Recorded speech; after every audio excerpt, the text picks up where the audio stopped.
ay mangangamusta lang.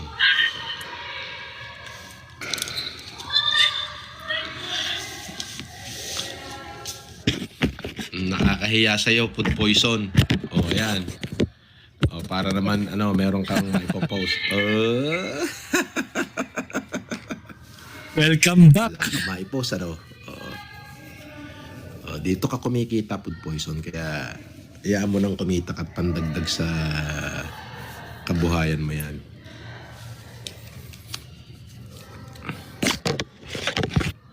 Ba, panis. Vanitech Restoration ay mangangamusta lang.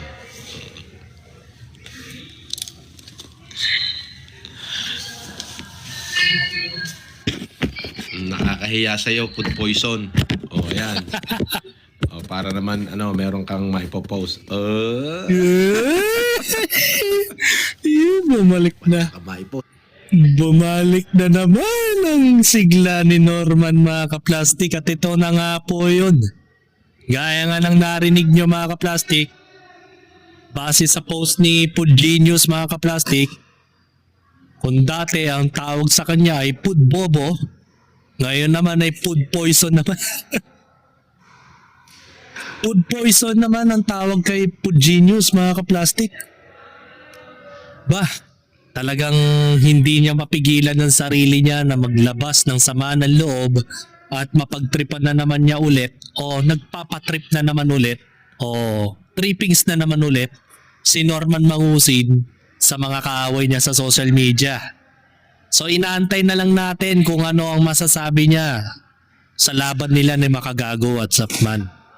At saka yung update, mga kaplastik, sa mga sinampa niyang kaso sa mga kaaway niya sa social media. Bakit hindi natin nalalaman niya yun hanggang ngayon, ha?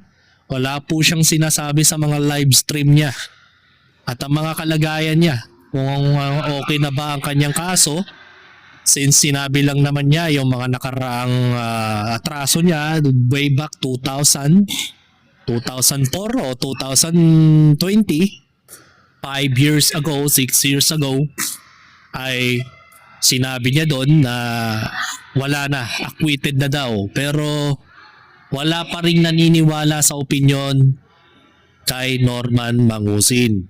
Kasi nga, sanay naman tayo na talagang napakasinungaling na nilalang nito.